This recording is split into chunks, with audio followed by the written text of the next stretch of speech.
Hi everyone, welcome to digital GK classes. तो आज हमारा चैप्टर 3 है, क्लास 8 की हिस्ट्री चल रही है। कल मैंने सारी पीडीएफ टेलीग्राम पे भेजी है। जिसे नहीं मिला है, टेलीग्राम का लिंक कमेंट सेक्शन में मिलेगा, ज्वाइन करो, पीडीएफ डाउनलोड कर लेना। तो कल आपने देखा कि किस तरीके से जो है कंपनी ने अलग अलग रियासतों पर अपना नियंत्रण किया और वहां पर शासन चलाने लगा। आज हम देखने वाले हैं ग्रामीण क्षेत्र पर शासन ये कैसे चलाता है। और एक यहाँ पर फोटो मैं आपको दिखाना चाहूंगी, एक मिनट। हाँ, यहाँ देखिए, ये एक फोटोज के थ्रू आपको दिख रहा होगा और ये मिला है चित्र, इस पे बनवाया गया है। यहाँ पर ये है मुगल बादशाह और ये है रॉबर्ट क्लाइव। और मुगल बादशाह पूरा भव्य समाग्रह किया गया है। और मुगल बादशाह जो है बिहार और उड़ीसा की दीवानी दे रहे हैं इसको, किसको? रॉबर्ट क्लाइव को। इसके बारे में हम लोगों ने कल ही पढ़ा है। जिसने नहीं देखा है तो प्लीज आप जाकर प्लेलिस्ट में देख सकते हो।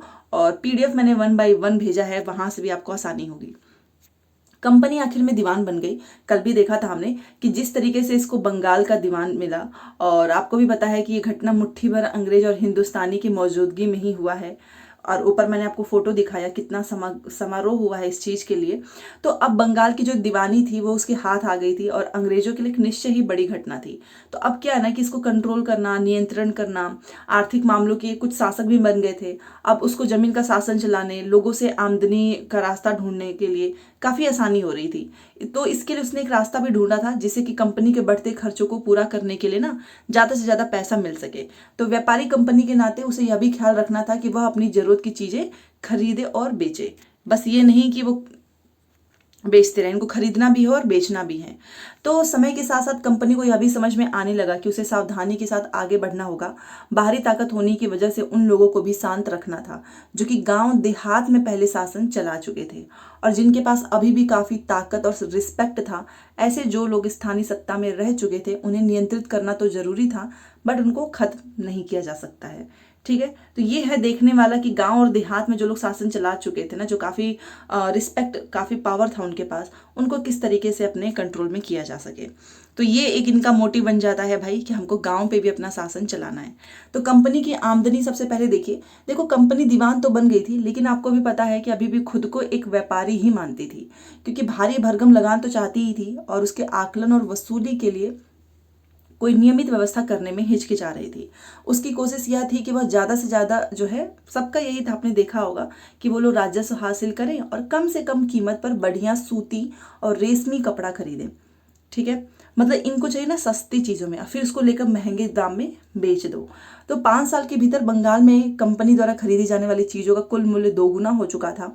1765 से पहले कंपनी ब्रिटेन से सोने और चांदी का आयात करती थी और इनके बदले में वो सामान खरीदती थी। अब बंगाल में इकट्ठा होने वाले पैसे से ही निर्यात के लिए चीजें जो है वो खरीदी जा सकती थी।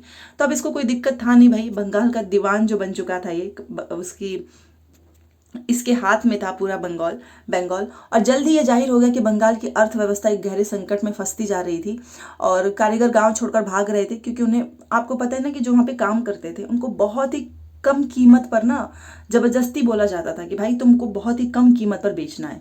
ठीक है, किसान अपना लगान नहीं चुका पा रहे थे, कारीगर का भी जो है उत्पादन गिर रहा था, खेती चौपट भी हो गई थी क्योंकि खेती में भी यही हाल था। इनको चाहिए सस्ते दाम में, फिर ये लोग लेके जाएंगे वहां पे, या आप एक फोटो भी देख सकते हैं, महंगे दाम पर बेचोगे। तो इस तरीके से लोग भी काफी परेशान थे। और 1770 में जो है पड़े अकाल ने बंगाल में 1 करोड़ लोगों को मौत की नींद सुला दिया और इस अकाल में लगभग 1/3 आबादी समाप्त हो गई। ये है चार्ल्स कॉर्नवालिस। जिस समय स्थायी बंदोबस्त लागू किया गया था उस समय कॉर्नवालिस जो है वो बंगाल का गवर्नर जनरल था। अब ये स्थायी बंदोबस्त क्या है वो देखते हैं। देखिए, तो आपको पता है कि खेती में किस तरीके से चीजें खराब होने लगी। तो खेती में ना सुधार की जरूरत थी।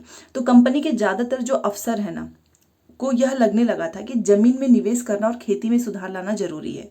ठीक है, तो इस पर काफी बहस भी चला। तो आखिरकार कंपनी ने 1793 में स्थायी बंदोबस्त लागू किया।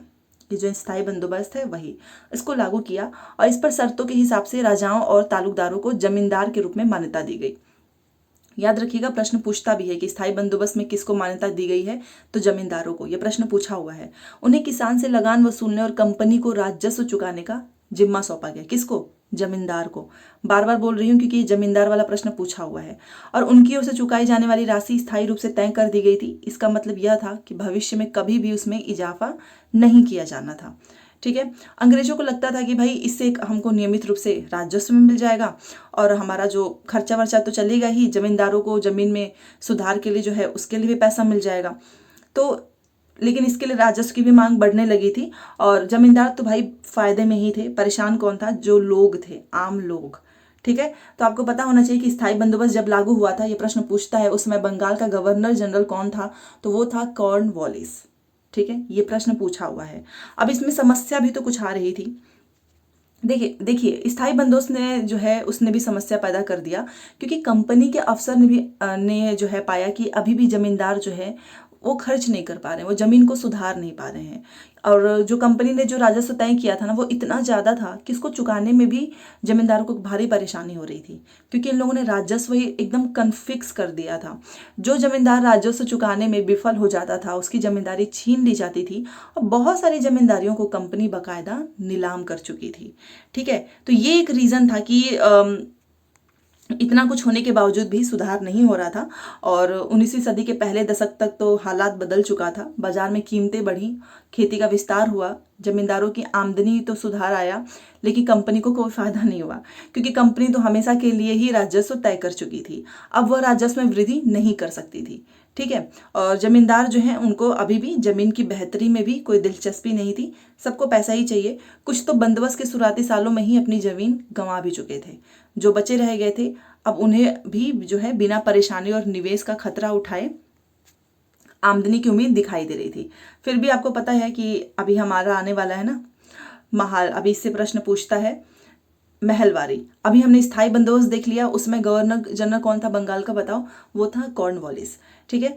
तो यहाँ पर उनको भी उम्मीद दिखाई दे रही थी, और जमींदार जो है किसानों को जमीन देकर उनसे लगान वसूल करते थे, उनको जमीन में सुधार की परवाह नहीं थी। ठीक है।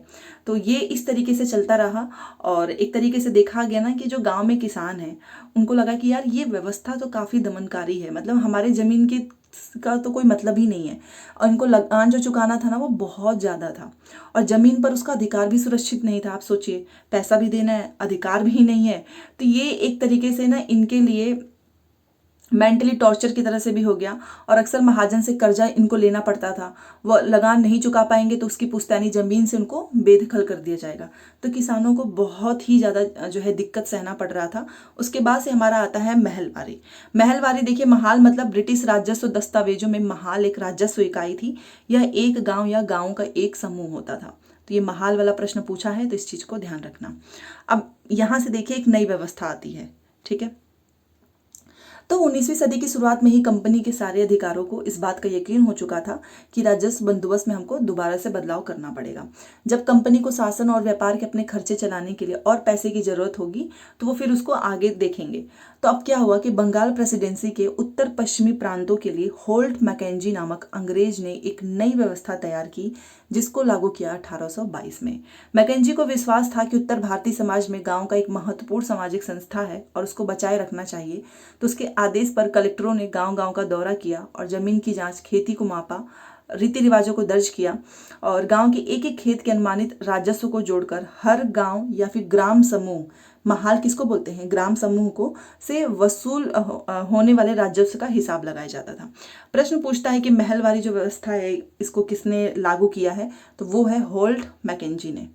ठीक है, होल्ट मैकेंजी, याद रखिएगा, ये कई बार पूछा हुआ है। तो फिर इसको पता चला कि देखो भाई खेती तो बहुत इंपॉर्टेंट है, तो इसके लिए हमको कुछ ना कुछ करना होगा। इसने अलग अलग लोगों को भेजा, कलेक्टर को भेजा कि जाओ देख कर आओ और सारे जो जमीन है खेती को मापो, और गांव का जो भी एक एक खेत है उसके अनुमानित राजस्व को जोड़कर हर गांव ग्राम समूह से वसूल होने वाले राजस्व का हिसाब लगाना था। तो इस राजस्व को स्थायी रूप से तय नहीं किया गया, बल्कि उसमें समय समय पर संशोधन की गुंजाइश रखी गई थी। राजस्व इकट्ठा करने उसे कंपनी को अदा करने का जो जिम्मा था वो जमींदार की बजाय अब गांव के मुखिया को सौंप दिया गया, और इसी को कहते हैं महलवारी बंदोबस्त। देखिए ये महलवारी बंदोबस्त ना यहाँ से लेके आपका पूरा इंपॉर्टेंट है, क्योंकि ये स्टेटमेंट में पूछा गया था। सबसे पहले तो यही पूछता है कि महलवारी बंदोबस्त को लागू किसने किया है? होल्ट मैकेंजी ने 1822 में। दूसरा ये पूछता है कि यहाँ पर जो जमीन की जो मतलब रिस्पॉन्सिबिलिटी है वो किसकी होगी, जमींदार की होगी कि गांव के मुखिया की? तो जमींदार की होती है स्थायी बंदोबस्त में, और जो गांव का है ना, मतलब जो महलवारी है, उसकी रिस्पॉन्सिबिलिटी होगी गांव के मुखिया की। तो ये भी एक डिफरेंस है। ठीक है, तो ये सब कुछ आपको याद रखना है, स्थायी बंदोबस्त और ये हमारा महलवारी बंदोबस्त, और ग्राम समूह को कहते हैं महाल। तो ये तो मोस्ट इंपॉर्टेंट है, आप इसको इग्नोर नहीं कर सकते, ये पूछा हुआ है। ठीक है, बहुत ही सिंपल है, खेती के को अच्छा सुधार करने के लिए ये लागू किया गया था महलवारी बंदोबस्त। अब ये फोटो आप देख सकते हो, मद्रास का है गवर्नर, ये देखिए टॉमस मुनरो। अब इसके बारे में देखेंगे कि इसकी क्या व्यवस्था थी। तो देखो, मुनरो की जो व्यवस्था थी, ब्रिटिश नियंत्रण वाले दक्षिण भारतीय इलाकों में भी स्थायी बंदोबस्त की जगह पे अब नई व्यवस्था अपनाने का प्रयास किया जाने लगा। वहां जो नई व्यवस्था विकसित हुई उसको कहते हैं रैयतवार। ये भी प्रश्न पूछता है कि जो दक्षिण भारत के इलाके थे ना, वहां पर जो एक नई व्यवस्था लाने का प्रयास किया गया उसको क्या कहते हैं, रैयतवारी। कहां पर, दक्षिण भारतीय इलाकों में।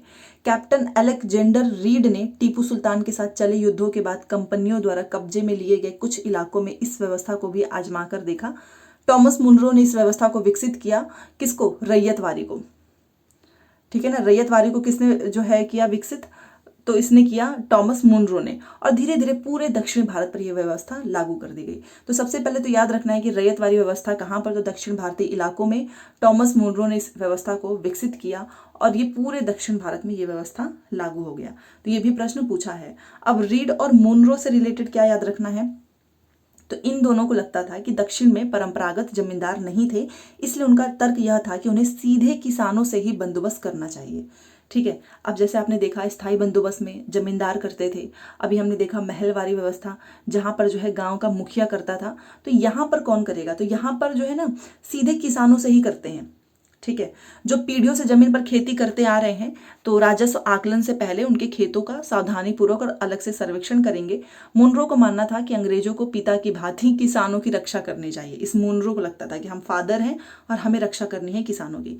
तो इसमें क्या हुआ ना कि डायरेक्ट किसानों से ही बंदोबस्त लेने की जो है इसमें बात हुई, किसमें, रैयतवारी में, पूरे दक्षिण भारत में। यहाँ पर आप देख सकते हैं, तो ये भी आपको याद रखना है। और ये मुनरो तो भाई याद रखना, क्योंकि रैयतवारी व्यवस्था का नाम इसी ने दिया है, मुनरो ने। चलिए अब आगे देखते हैं। तो उसके बावजूद भी आप देखते हैं कि नई व्यवस्था जो है लागू हुई, बट समस्याएं ना खत्म नहीं हुई। ठीक है, जमीन हो आमदनी बढ़ाने के चक्कर में राजस्व इतना ज्यादा था ना कि एक ही नियम है, एक ही रूल था इनका कि हमको ज्यादा से ज्यादा पैसा कमाना है।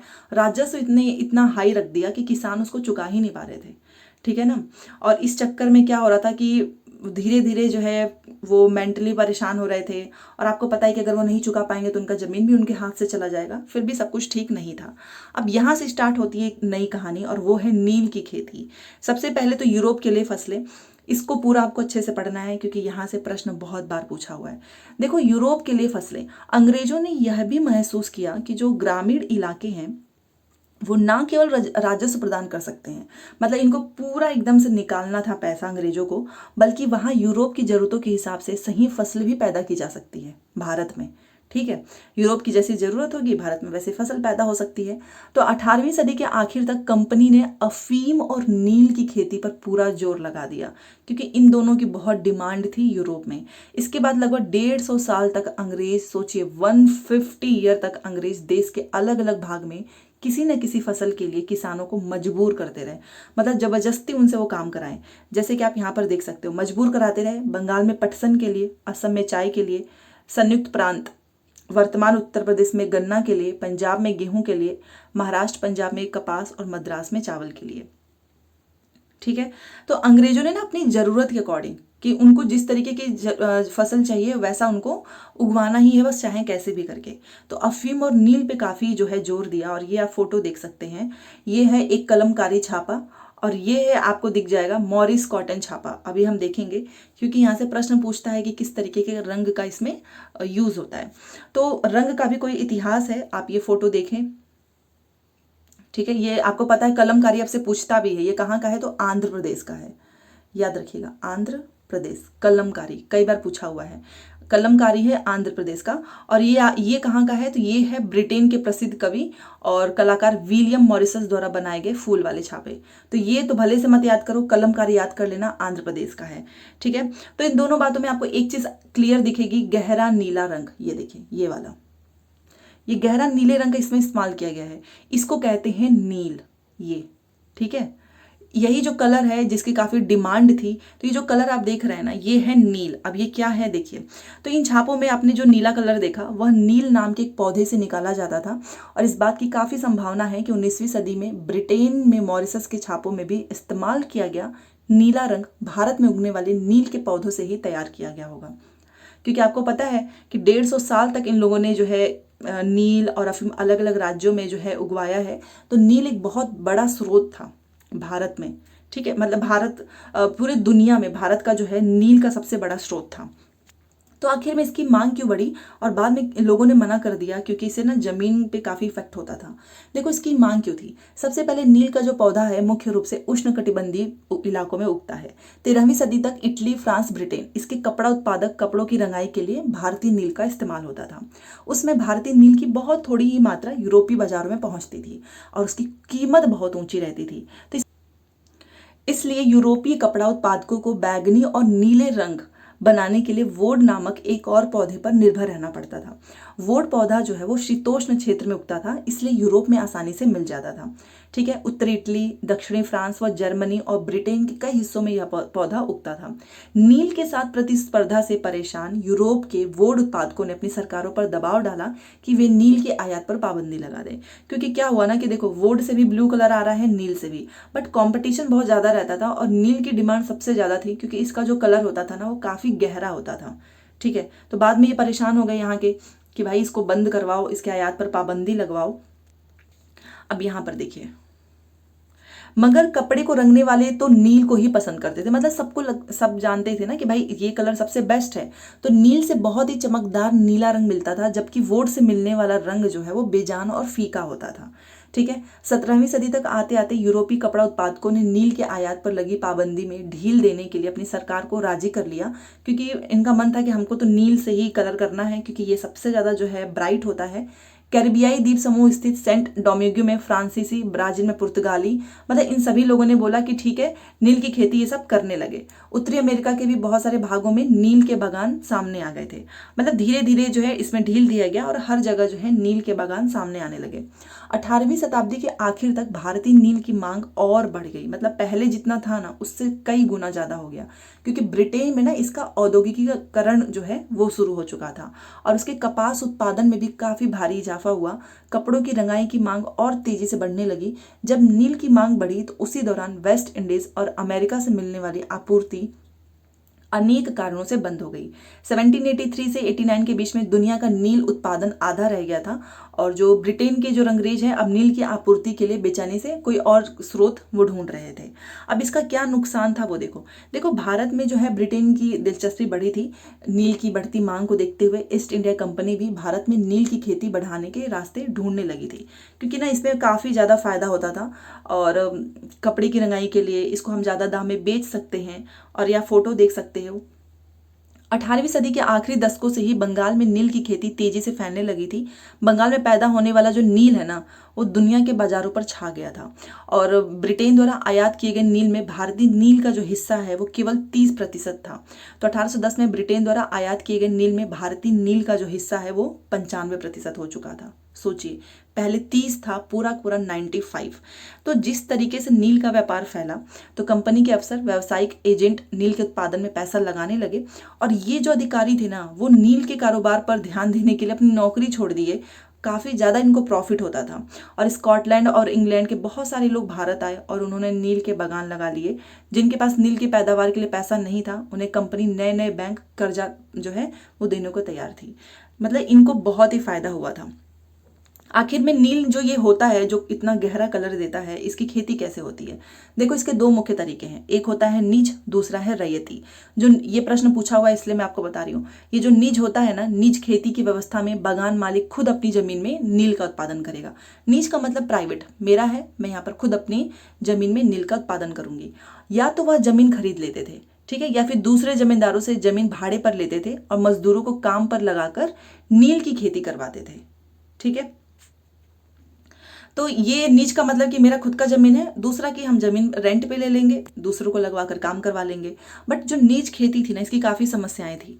देखो, बागान मालिकों को नीच खेती का क्षेत्रफल फैलाने में मुश्किल आ रही थी। नील की खेती केवल उपजाऊ जमीन पर की जा सकती है, और ऐसी जमीनों पर आबादी पहले ही बहुत ज़्यादा थी। यहाँ वह छोटे मोटे खेत ही उनके हाथ लग पाते थे। नील की खेती करने के लिए उनको बहुत बड़े भूखंड की जरूरत थी, और वो मिलेगा कैसे? तो उन्होंने नील की फैक्ट्री के इर्द गिर्द जो है पट्टे पर जमीन लेने के प्रयास किए, और वहां किसानों को हटवा दिया। इससे टकराव और तनाव पैदा हुआ। मतलब इन लोगों ने नील की खेती के लिए जो किसान थे उनको हटाकर अपना खुद का जो है काम स्टार्ट किया। मजदूरों का इंतजाम करना भी आसान नहीं था। बड़े बागान के लिए बहुत सारे मजदूरों की जरूरत होती थी, और सबसे ज़्यादा उसी समय होती थी जब किसान धान की खेती में व्यस्त होते थे, क्योंकि इसकी डिमांड बढ़ चुकी थी। अब यहाँ पर अभी हमने नीच के बारे में पढ़ लिया, उसके पहले मैं बीघा आपको बताना चाहूँगी। ये ज़मीन की एक माप है, याद रखिएगा। और आपने देखा होगा कि बीघे का कार हर जगह अलग होता है। तो बंगाल में अंग्रेजों ने इसका क्षेत्रफल करीब 1/3 एकड़ तय किया था। तो बीघा क्या है? एक माप है। तो यहाँ पर आपने देखा कि बड़े बड़े पैमाने पर नीच की खेती के लिए मजदूर, हल, बैल, बहुत सारी चीज़ें चाहिए होती है। और बागान मालिक के पास 1000 बीघा जमीन है तो उसको 2000 हलों की जरूरत पड़ेगी। सब कुछ यहाँ पर एक बहुत बड़ी समस्या थी कि किस तरीके से खरीदेंगे।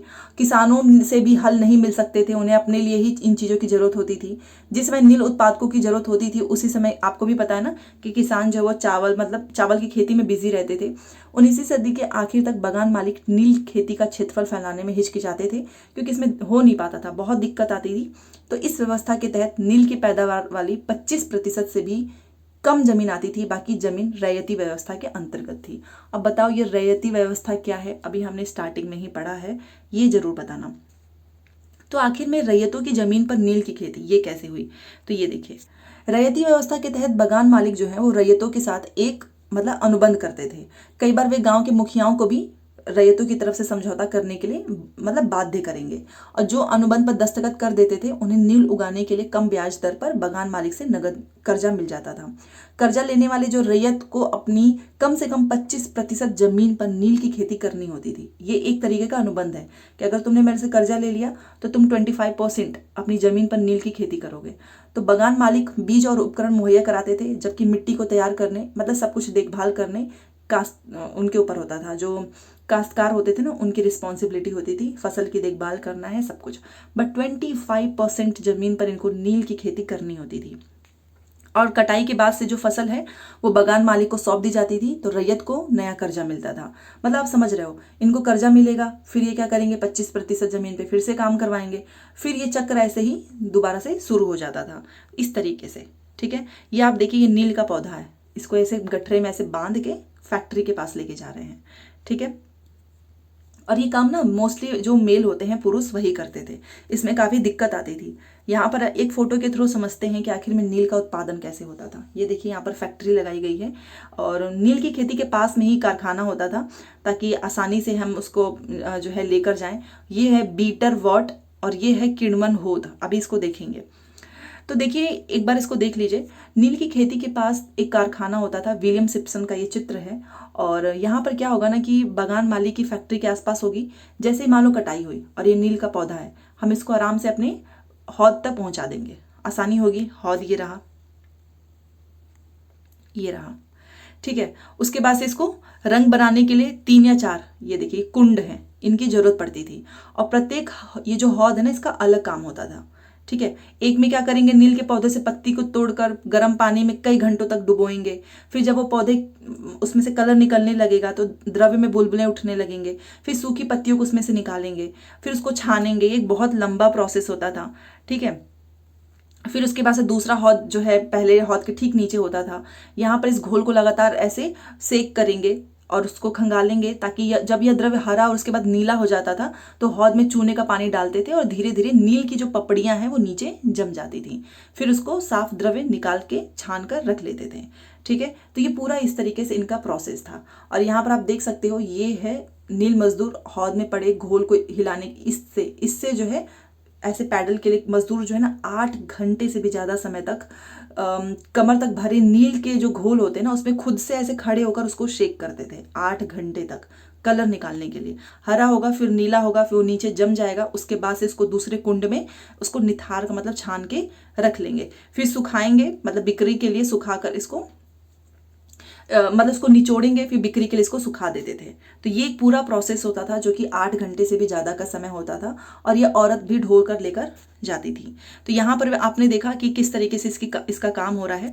तो किसान ना पहले इन कर्जों से बहुत आकर्षित थे, बट उनको समझ में आ गया कि भाई ये जो नील की खेती हो रही है ना, ये काफ़ी कठोर है, और उन्हें नील की जो कीमत मिल रही है वो तो बहुत कम है, क्योंकि इसका मुनाफा तो बहुत ज़्यादा हो रहा है, और कर्जा भी तो है, क्योंकि आपको हर बार कर्जा लेना होगा। अभी आपने देखा, हर बार आपको कर्जा लेना है, फिर हर बार आपको खेती करनी है, फिर ये प्रोसेस तो चलता जा रहा है, प्रॉफिट कुछ हो नहीं रहा है, और समस्याएं और भी बढ़ गई थी। मालिक चाहते थे कि किसान अपने सबसे बढ़िया खेत में नील की खेती करे, ठीक है, लेकिन नील के साथ परेशानी बहुत थी, क्योंकि इसकी जो जड़ें होती है ना वो बहुत गहरी होती थी।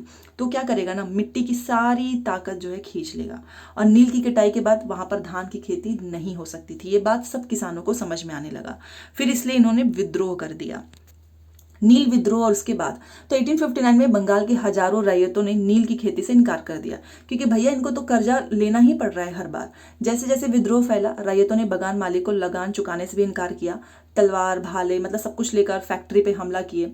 औरत भी जबरन बर्तन लेकर जो है कूद पड़ी लड़ाई के लिए। बगान मालिकों के लिए काम करने वालों का सामाजिक बहिष्कार कर दिया गया।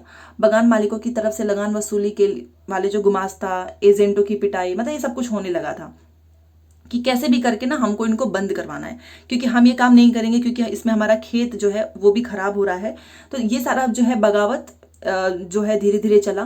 फिर 1859 में नील रैयतों को लगा कि बगान मालिकों के खिलाफ बगावत में उन्हें स्थानीय जमींदार मुखियाओं का भी समर्थन मिल सकता है।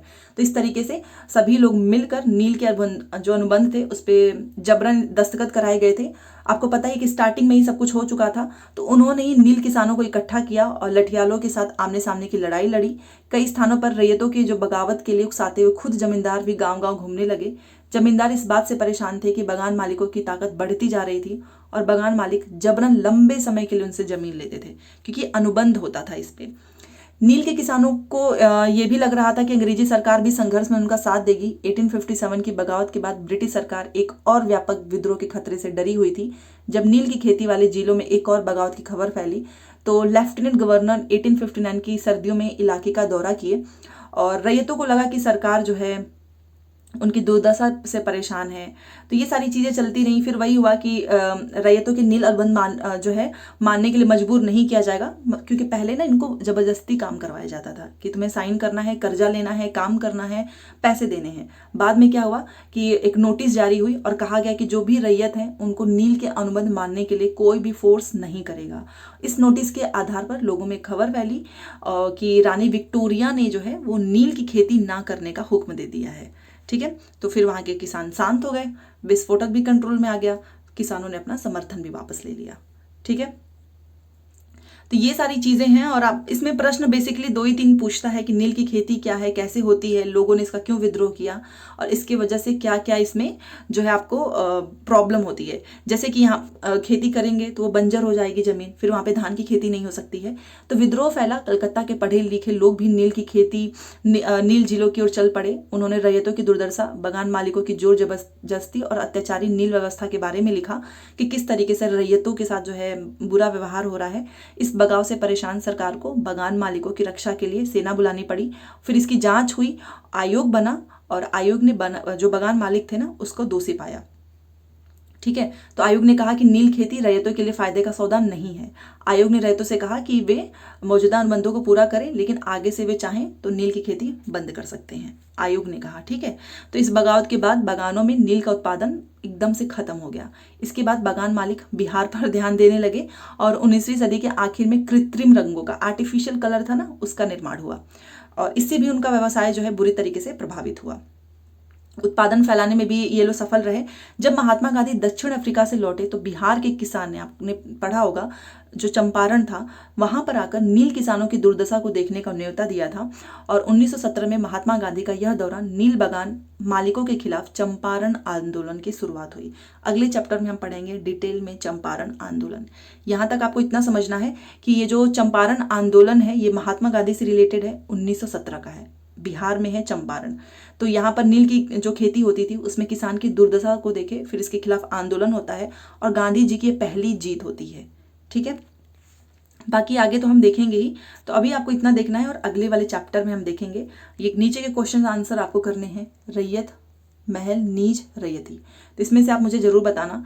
महाल तो हमने देखा ग्राम समूह है, और नीज होता है जो अपनी खुद की जमीन की खेती होती है, मतलब हमारा खुद का है। ठीक है, और 2 बचा हुआ है, ये आपको बताना है। ठीक है, तो चलो ये आज की क्लास थी। यहाँ से 3 से 4 एक स्थायी बंदोबस्त, रैयतवारी, महलवारी, नील की खेती, यहाँ से प्रश्न हर बार पूछा हुआ है। ठीक है, तो आप इसको इग्नोर नहीं कर सकते हो, इस क्लास को आपको बार बार देखना है। बाकी की सारी चीज़ें हम कल देखेंगे नेक्स्ट चैप्टर में। मिलते हैं नेक्स्ट क्लास में। लाइक शेयर सब्सक्राइब कर दीजिएगा। Thanks for watching.